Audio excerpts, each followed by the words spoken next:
Okay, so you're looking for a new car, right? And you end up drowning in reviews trying to figure out what's actually important. Well, today we're going to cut through that noise. We're doing a deep dive on a car that's making some serious waves. The Toyota Corolla Cross 2026. That's right. We've really dug into a detailed review from Cars Press on this one.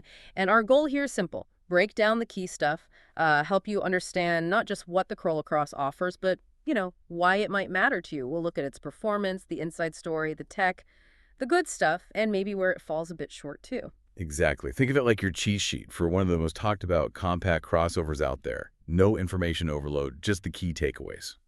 So let's start with this arrival, the 2026 Corolla Cross. It's definitely positioned as this blend of modern looks, reliable Toyota performance, and lots of features. And that appeal isn't just, theoretical. It's landing really well globally, especially in the Middle East. We're talking places like Egypt, Saudi Arabia, the UAE, Qatar, Kuwait, Oman, Bahrain, Jordan, too. Big potential there. Part of that is the practicality, the fuel saving. But honestly, a huge factor is that Toyota resale value. It just holds up so well. That's a massive point, isn't it? The total cost of owning it. People really factor that in. They absolutely do. It means you get more back when you sell. It's a real financial plus. And it didn't just appear overnight. It launched back in, 2020 in Thailand. Yeah, as a 2021 model. Then it rolled out globally over the next few years, 2022 to 2025. They've been tweaking it, adding hybrid options, updating the tech. It's that gradual Toyota approach, refinement. Okay, let's step inside then, because let's face it, that's where you spend your time. Yeah. They say it's modern, good materials, elegant dash. That's the first impression. But how's the actual space and comfort for, say, a family on a road trip? Good question. And yeah, Toyota seems to have focused on that. The cabin's pretty roomy. They say it can fit 3 adults in the back comfortably, which isn't always a given in this class. And up front, on the higher trims, you get power seats and, importantly, lumbar support. Lumbar support. Makes a huge difference on long drives. It really does. It's about reducing fatigue, making the journey genuinely more comfortable, not just a gimmick. Thoughtful. And what about just stuff? Places to put things. Phones, bottles, the usual clutter. Yep, they've covered that too. You get decent storage in the doors. The center console is laid out practically. It feels like they understand everyday use. And cargo space. That's a big one for this type of vehicle. Right. How much can you actually fit back there? With the seats up, you're looking at about 440 liters. Enough for the weekly shop, school bags, maybe some weekend luggage. Pretty decent. But the real flexibility comes when you fold down those rear seats. There's 60-40 split. That opens it up to around 1,870 liters. That's a lot of space. Think furniture boxes, bikes, that sort of thing. Wow, okay. That's quite versatile. Yeah. And a couple of nice touches.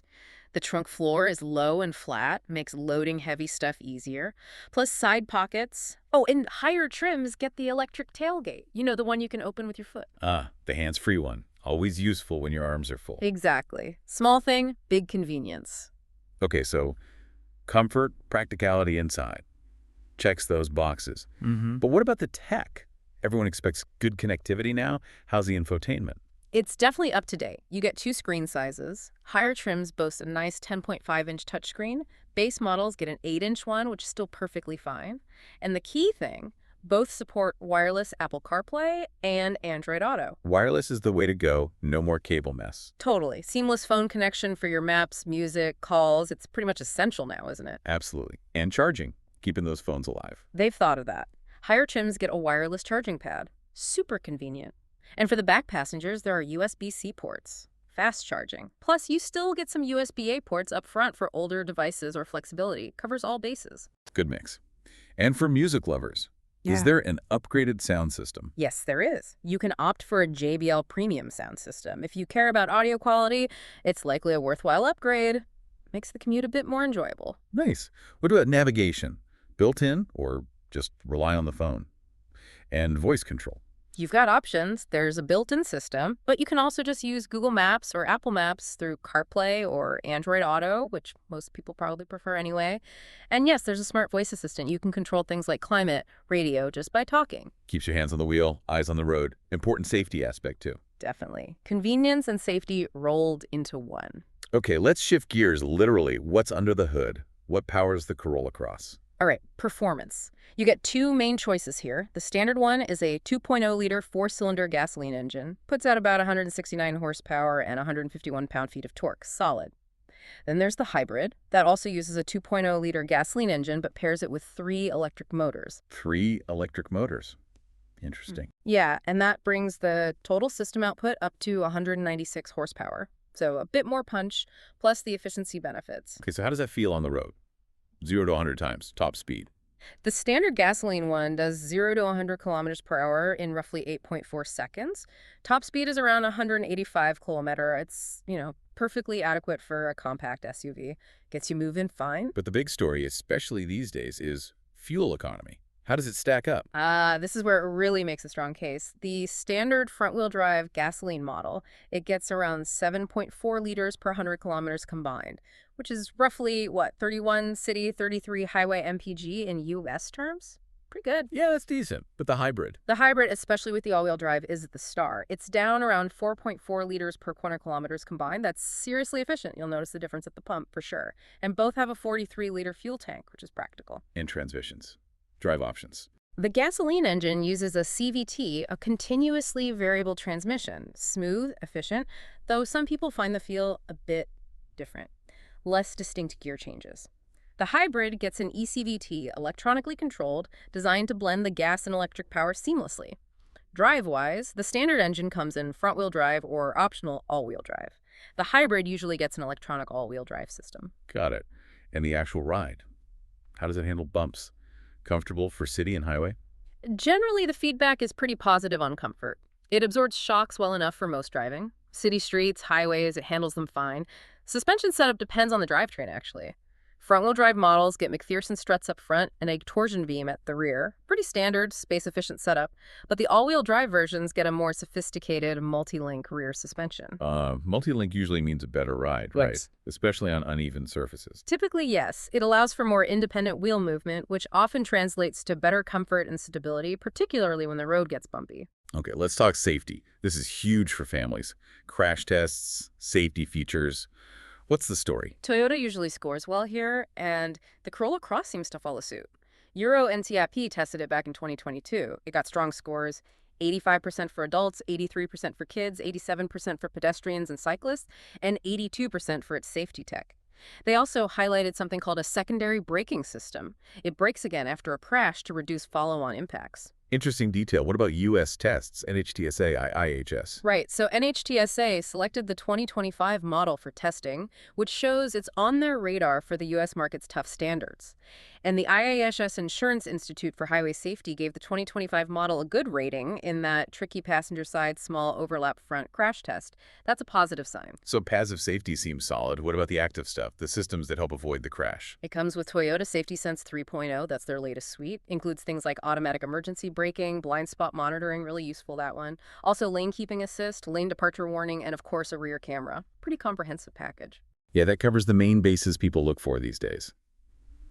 Okay, so putting it in context, who are its main rivals? This market is crowded. Oh, absolutely. It's going up against some big names. Think Honda HR-V, Mazda CX-50, also the Kia Seltos, Hyundai Creta, maybe even the Nissan Juke, depending on the market. Each has slightly different strengths. Like, the Mazda might be seen as more fun to drive, but the Corolla Cross really leans into that Toyota value, reliability, practicality angle. It knows its target audience. Makes sense. And the price? Yeah. What's the ballpark figure in the U.S.? Estimates put the standard gasoline model starting around $24,635. Pretty competitive entry point.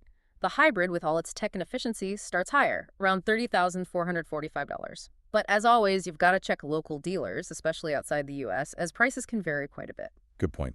And warranty. What kind of backing does Toyota provide? It's pretty standard Toyota fare, which is generally good. Basic warranty is 3 years or 100,000 kilometers, whichever comes first. But for the hybrid system, the battery, the motors, they offer a longer warranty, 8 years or 160,000 kilometers. That's significant peace of mind for the hybrid tech. It really is. Covers the most expensive potential components for a good long time. Just need to keep up with the scheduled maintenance in authorized places, obviously. Right, standard procedure.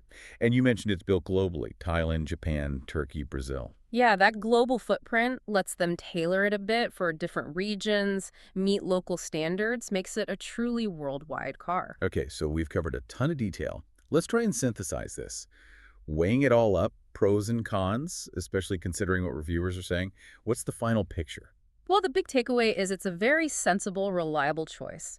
Reviewers consistently praise the fuel economy, especially that hybrid. That's a huge plus. The interior is seen as modern, comfortable, and that infotainment system, particularly the bigger screen with wireless connectivity, gets good marks. Toyota's Safety Sense 3.0 is a definite advantage. And that cargo space we talked about, really practical. Reliable, efficient, practical, safe. It sounds like the Toyota playbook. Exactly. Car and Driver, Edmunds, they highlight these points. Even Motor Trend, while having some critiques, acknowledges the reliability and how easy it is to handle day to day. The exterior design also gets nods for being quite bold and contemporary. Okay, so that's a strong list of positives. Yeah. But let's look at the flip side. Where does it potentially fall short? What are the common criticisms? Right, no car is perfect. One common theme, especially from outlets like Motor Trend, is that the driving experience isn't exactly thrilling. Particularly the base gasoline engine words like unexciting, average, even slow come up compared to sportier rivals. If driving dynamics are your top priority, this might feel a bit tame. Okay, so maybe not for the driving enthusiast. What else? Cabin noise at higher speeds is mentioned. It might not be the quietest cruiser on the highway. Some reviews also point to rear legroom being a bit tight for taller adults, something to check if you regularly carry passengers back there.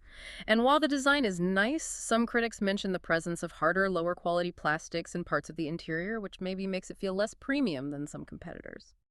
Materials can make a difference in perception.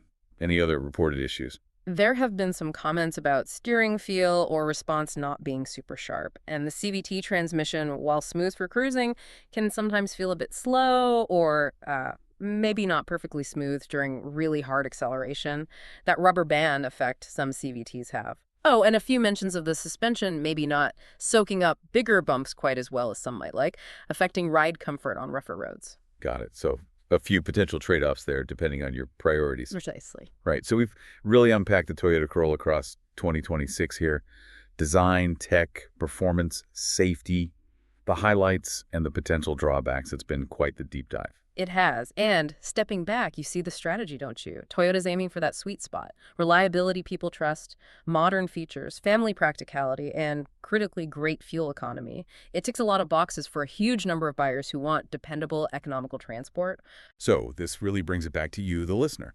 Considering everything we've discussed, the strong efficiency, the safety, the practicality, but also the points about driving excitement or some interior materials, does the 2026 Corolla Cross hit your personal sweet spot for a compact SUV? Yeah, you need to think about what truly matters most to you. Is it the thrill behind the wheel? The plushest cabin materials? Or is it that peace of mind from Toyota's reputation, the safety tech, and knowing you're saving fuel every day? Weighing those factors is key. We hope laying out these trade-offs helps you figure out how they align with your own needs and what you expect from a car long-term. What really stands out to you after hearing all this? Something to chew on.